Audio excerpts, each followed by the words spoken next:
just to pick up on something that you said, Karen, that when you go through something like this and you're finally brave enough to pluck up enough courage to not only tell, but then to go to the police and to press charges, then go through all of what that entails, then get to a court, and then he's found guilty. And you think in your head that that means that that journey is over.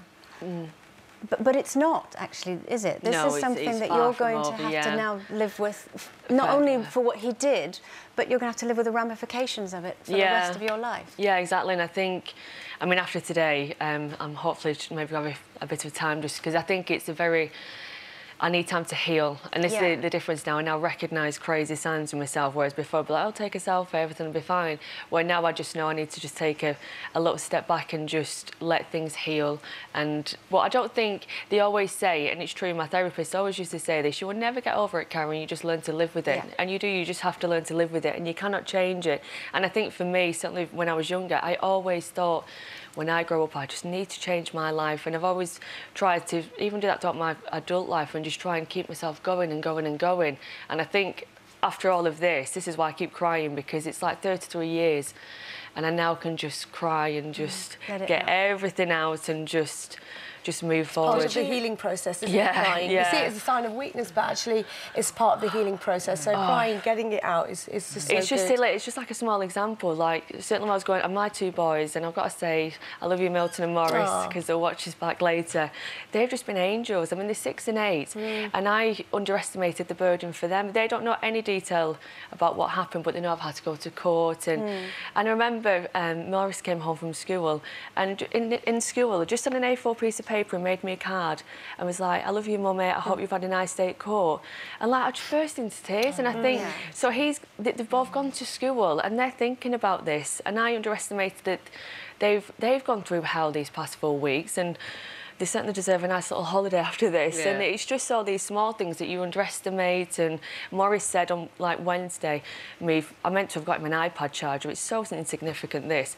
And his iPad died and he was a bit upset, and I started crying and I thought, goodness me. But it's just emotion, it's just with everything.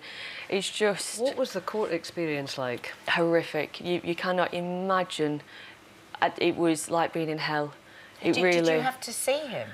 No, I had a curtain, so you can have a curtain if you like, or because I couldn't have coped if I did that, so I requested a curtain, so I just seen the jury and the judge. But it's nothing can prepare you mentally for it, absolutely nothing. I don't want to say that to scare other people, because I'm telling you, it's the best thing you can do, even though it's horrific, because you really do just... The feel that you have, when I first heard it was guilty, it was... like, my God, it's finally over. But then the emotions then start to creep up a little bit. But then, obviously, when I got my guilt, and it happened is short-lived, because then newspapers printing Karen's got a rapist as a brother, which was like a double whammy. And I thought, you're punishing me here when it's not my fault. I can't help what he's done. So then I've had to...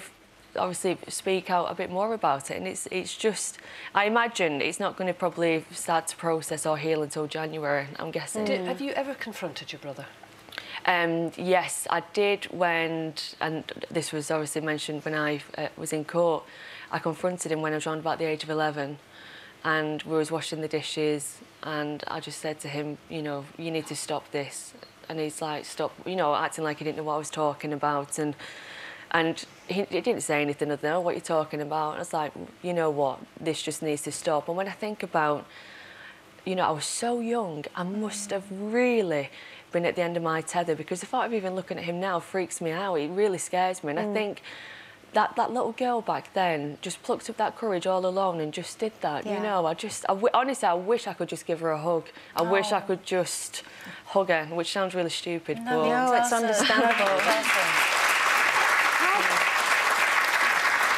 How did you feel when you found out that he'd done it to other people as well? And some of them were very young as well. Yeah, I just cried, because in some ways you almost... I mean, this was the biggest thing as well, that you always think, you know, this person's out there, and every day of my life I'm thinking, what if he's done it to this person, or what if he's doing it to that?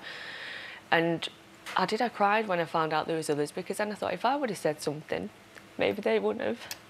You can't do that. You can't do that to yourself.